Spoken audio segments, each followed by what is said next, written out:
नमस्कार, मैं भावना शर्मा आपका लोकमत राजस्थान में स्वागत करती हूँ। आइए देखते हैं आज की खास खबरें। कांग्रेस नेता राहुल गांधी रणथंभौर में निजी यात्रा पर हैं। आज सुबह उन्होंने टाइगर सफारी का लुत्फ उठाया और बाघीन रिद्धि व उसके शावकों को देखा। सफारी से पहले गणेश धाम पर पार्टी के कार्यकर्ता छुट्टन लाल मीणा से मुलाकात भी की। राहुल ने संगठन को मजबूत करने और मॉडल जिला व ब्लॉक अध्यक्षों को सक्रिय करने की बात कही। इस दौरान राहुल गांधी से कार्यकर्ता ने नेतृत्व परिवर्तन की वकालत भी कर दी।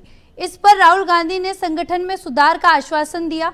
छुट्टन लाल मीणा की माने तो राहुल गांधी ने प्रदेश संगठन में पसंद के बारे में राय भी पूछी, जिसके जवाब में उन्होंने पायलट को पसंद बताया। इस दौरान कार्यकर्ता में समरावता कांड और नरेश मीणा पर भी चर्चा की।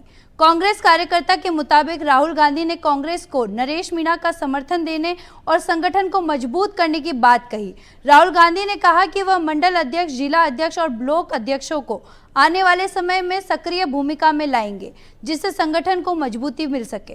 राजस्थान सरकार ने अपनी महत्वाकांक्षी योजनाओं को और अधिक प्रभावी ढंग से लागू करने के लिए एक बड़ा कदम उठाया है। अब राज्य की 25 प्रमुख योजनाओं को फ्लैगशिप प्रोग्राम घोषित किया गया है, जिनकी सीधी निगरानी मुख्यमंत्री कार्यालय द्वारा की जाएगी। इन योजनाओं के तहत होने वाली कार्यों, खर्चों और प्रगति की मासिक रिपोर्ट पर हर महीने सीएमओ को अनिवार्य रूप से भेजनी होगी। सरकार का लक्ष्य इन महत्वपूर्ण योजनाओं की प्रगति पर कड़ी नजर रखना है, साथ ही यह सुनिश्चित करना है कि इनका लाभ आम जनता तक सही समय पर पहुंचे। इस नई व्यवस्था के तहत हर महीने कि 7 तारीख तक सभी संबंधित विभागों को अपनी अपनी फ्लैगशिप योजनाओं की विस्तृत प्रगति रिपोर्ट सीएम को सौंपनी होगी। भारतीय जनता पार्टी का कुनबा लगातार बढ़ता जा रहा है और राजस्थान कांग्रेस को लगातार झटके लग रहे हैं। 4 साल पहले बसपा छोड़कर कांग्रेस में शामिल होने वाले नेता जोगिंदर अवाना ने कांग्रेस का साथ छोड़ दिया। वहीं अब राजसमंद के नाथद्वारा कांग्रेस के वरिष्ठ सदस्य लक्ष्मी नारायण गुर्जर ने भी भाजपा का दामन थाम लिया है। वर्तमान डेयरी चेयरमैन लक्ष्मी नारायण गुर्जर के भाजपा में शामिल होने की अटकलें शहर में पहले से ही चर्चा का विषय बनी हुई थी।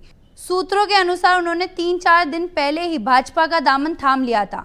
हालांकि आने वाले दिनों में वे औपचारिक रूप से भाजपा में शामिल होंगे। भाजपा में शामिल होने पर लक्ष्मी नारायण गुर्जर ने कहा कि हर तरफ सनातन की लहर है और अब मुझे भगवान श्री राम की सेवा करने का अवसर मिल रहा है।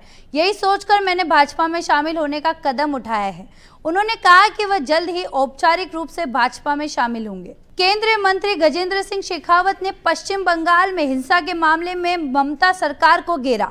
उन्होंने कहा, पश्चिम बंगाल के वोटों के तुष्टीकरण के चलते हालात निंदनीय है। रामनवमी के बाद हिंदुओं पर हमले, मंदिरों को नुकसान और महिलाओं के साथ दुर्व्यवहार हो रहा है, लेकिन ममता सरकार चुप है। इस दौरान उन्होंने ममता सरकार पर तुष्टीकरण के आरोप लगाए। मुख्यमंत्री ममता बनर्जी पर हमला बोलते हुए उन्होंने कहा, केवल अपने वोटों को साधने के लिए ममता सरकार चुप है और हिंदुओं को भुगतने के लिए छोड़ दिया है। आज़ादी से पहले जिस तरह की व्यवस्थाएं बंगाल विभाजन के समय स्थिति बनी थी, एक बार फिर वही स्थिति बन रही है। साथ ही उन्होंने दावा किया कि अगले चुनाव में बीजेपी की सरकार बनेगी और गुंडागर्दी खत्म होगी। नेता प्रतिपक्ष टीकाराम जूली ने एक बार फिर से बीजेपी पर हमला बोला है। नेता प्रतिपक्ष टीकाराम जूली ने कहा, भाजपा धर्म और जाति के नाम पर लड़ाने का एजेंडा लेकर चल रही है। अलवर के मंदिर में गंगाजल छिड़कने के विवाद को लेकर भाजपा के मुख्यमंत्री और प्रदेशाध्यक्ष से कोई प्रतिक्रिया नहीं आई। केवल विधायक ज्ञानदेव आहूजा का निष्कासन कर उन्हें कारण बताओ नोटिस जारी किया गया। निष्कासन तो पहले भी हुआ था, लेकिन वापस ले लिया गया। यह निष्कासन केवल आम जनता को मूर्ख बनाने के लिए है, इसे भी वापस ले लिया जाएगा। मुख्य सचिव सुधांशु पंत ने करौली कलेक्टर नीलाभ सक्सेना की क्लास लगा दी। कलेक्टर सक्सेना कश्मीर से ऑनलाइन बैठक में हिस्सा ले रहे थे। पंत को यह पता चला तो उन्होंने मीटिंग के दौरान फटकार लगाई। उन्होंने कलेक्टर पर नाराजगी जाहिर करते हुए सवाल खड़े किए। दरअसल कलेक्टर नीलाभ सक्सेना ने होम टाउन जाने की छुट्टी ली थी। वहीं सीएस सुधांशु पंत ने करौली और सवाई माधोपुर के कलेक्टरों की बैठक बुलाई थी। इस मीटिंग में सक्सेना भी जुड़े। जब उनकी लोकेशन पूछी गई तो उन्होंने जम्मू कश्मीर बताया। यह जवाब सुनते ही पंत भड़क गए। सीएस ने नाराजगी जताते हुए कहा, आपने जरूरी काम से होम टाउन जाने के लिए अवकाश लिया था। यदि आपने कश्मीर ट्रिप की जानकारी पहले दी होती तो छुट्टी रद्द की जा सकती थी।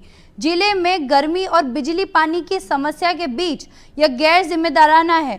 अब इसके बाद माना जा रहा है कि सीएस स्तर पर कार्रवाई हो सकती है। वक्फ संशोधन बिल का विरोध करने पर सांसद अमराराम पर टिप्पणी करने वाले वकील के खिलाफ मुकदमा दर्ज हो गया है।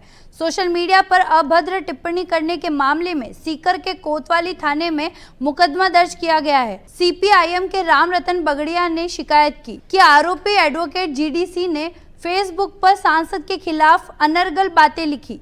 पोस्ट में सांप्रदायिक सद्भाव बिगाड़ने और जन भावनाएं भड़काने का आरोप लगाया गया। हालांकि वायरल होने के बाद पोस्ट हटा दी गई, लेकिन इसके स्क्रीनशॉट शेयर किए जा रहे हैं। सीपीआईएम जिला कमेटी ने कार्रवाई की मांग की है। मामले की जांच कोतवाली थाने के एएसआई विद्याधर सिंह को सौंपी गई है। राजस्थान रियल एस्टेट नियामक प्राधिकरण ने जयपुर के एफएस हाउसिंग प्राइवेट लिमिटेड पर 5 लाख का जुर्माना लगाया है। रेरा चेयरपर्सन विनू गुप्ता ने यह आदेश शिकायतकर्ता संजय शर्मा की शिकायत पर सुनवाई करते हुए दिए। दरअसल शिकायतकर्ता ने कंपनी के दुर्गापुरा में बन रहे प्रोजेक्ट द क्रेस्ट में साल 2018 में एक फ्लैट की बुकिंग करवाई थी। फ्लैट की कीमत करीब 2 करोड़ 15 लाख थी। इसके पेटे शिकायतकर्ता ने बिल्डर को 1 करोड़ का भुगतान भी कर दिया था। बिल्डर को पार्टी को 31 मई 2019 तक पजेशन देना था, लेकिन जब बिल्डर ने समय पर पजेशन नहीं दिया तो पार्टी ने रेरा में शिकायत दर्ज कराई। फिलहाल के लिए इतना ही। और खबरों के लिए बने रहिए लोकमत राजस्थान के साथ।